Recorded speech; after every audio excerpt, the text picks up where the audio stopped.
apa yang kita nggak tahu. Cangkul kan apa namanya, modelnya beda-beda.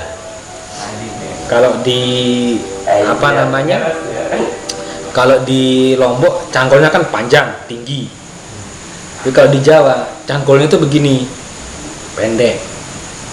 Macem-macem bentuk cangkul itu. Ya, nggak tahu kalau di daerah Sumbawa, Bima, terus ke timur tuh cangkulnya bagaimana.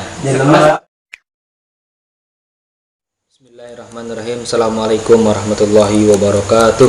Waalaikumsalam warahmatullahi wabarakatuh. Jadi sesuai dengan janji yang seharusnya malam Jumat kemarin ya.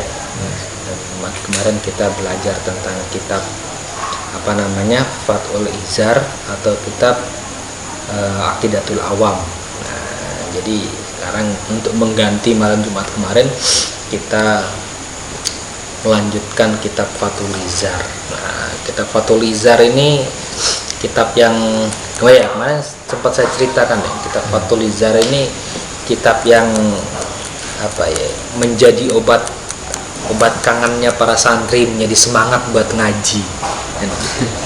Iya, kalau nggak ada yang begini-begini mungkin santri malas ngaji. Iya, malas. Malas ya. Yang Fathul Izar itu kalau bahasa kerennya adalah apa itu? Fataha al-izarun. Ya, buka sarung.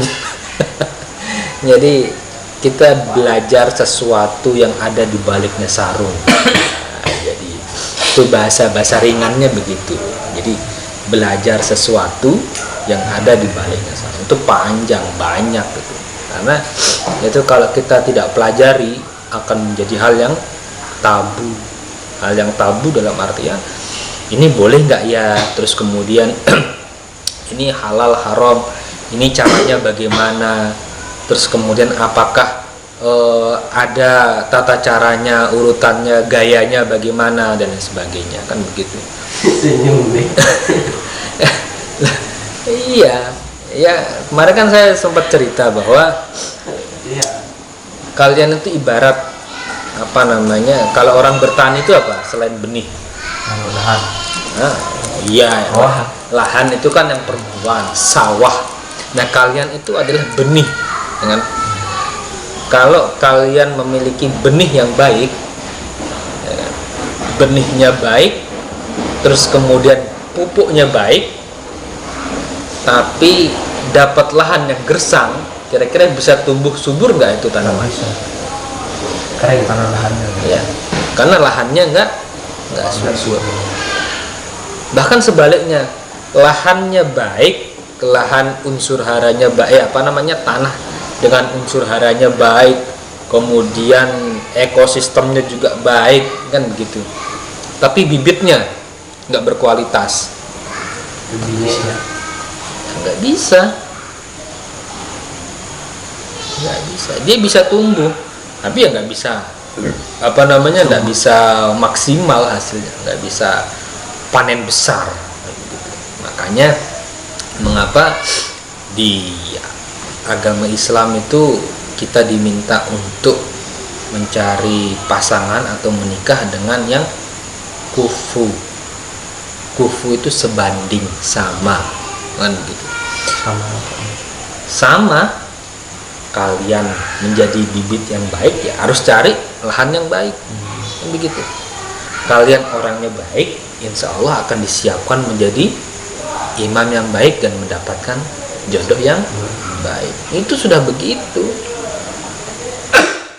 Makanya Allah itu tidak mungkin menjodohkan hambanya dengan sesuatu yang tidak sesuai dengan timbangan.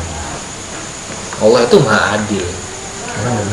jodohmu cerminan diri. Iya, jodohmu cerminan diri. Kalau kamu baik, ya insya Allah dapat jodoh yang baik. Itu pasti itu, nggak mungkin tidak. Kamu sekarang menjadi orang yang baik, insya Allah besok dapat jodoh yang baik. Karena jodoh itu bukan ditunggu, tapi dikejar. rizki itu Tunggu. dijemput, rizki itu dijemput, jodoh itu dikejar, Mati itu dipersiapkan. Kalau mati dikejar, ya, kalian masih lajang-lajang mati, wah bahaya, belum menikmati rasanya surga dunia. Enak. Kalau mati ditunggu. Mati ditunggu, kalian nggak ada apa namanya, nggak ada persiapan apa-apa. Ayo, nggak ada apa namanya, nggak ada tabungan. Mau apa coba? Ismail. Mati itu dipersiapkan, meninggal itu dipersiapkan, jodoh itu dikejar, rizki itu dijemput. 3 itu kuncinya. Jadi jangan dibolak-balik. Kalau ada orang bilang, saya sudah ada jodoh, mana jodohnya? Sudah ditulis di Lauhul Mahfuz. Allah itu tidak butuh kalimat itu. Allah itu butuh orang yang ikhtiar untuk menjemput, mengejar jodohnya. Caranya gimana? Ya bukan harus lari, bukan. Tapi memperbaiki diri. Allah itu akan mempersiapkan masa kalian menikah. Ketika lahir batinnya siap, terus kemudian spiritualnya juga sudah siap, baru Allah nikahkan. Siapkan untuk nikah maksudnya, dibukakan jalan. Oh ini loh jodohmu begini. Oh iya Ustadz, gimana kalau saya asal pilih?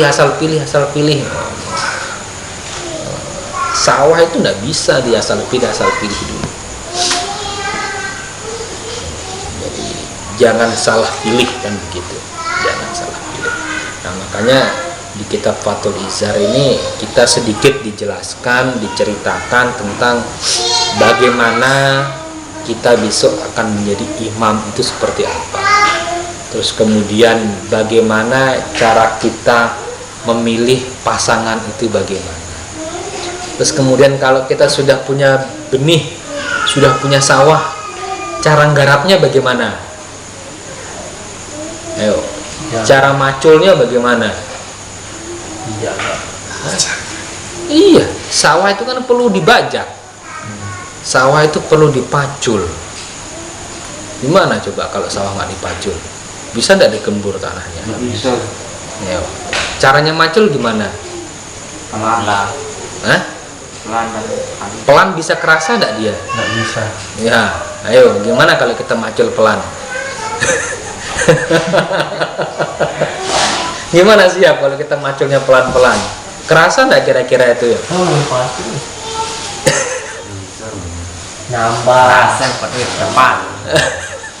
Banyak pikiran. Hati lah. Kalau mulai pikiran. Nah, itu jadi perlu kita tahu caranya bagaimana. Terus kapan waktunya, kan begitu. Kapan waktunya? Nah, gitu. Bismillahirrahmanirrahim. Ila hadratin Nabi Mustafa Muhammad sallallahu alaihi wasallam wa ala alihi washabihi kiram sunna ila hadrati syahid wa murajjah Nabi Muhammad sallallahu alaihi ila hadrati syahid wa murajjah Nabi Muhammad bagi Al-Fatihah. A'udzu billahi minasy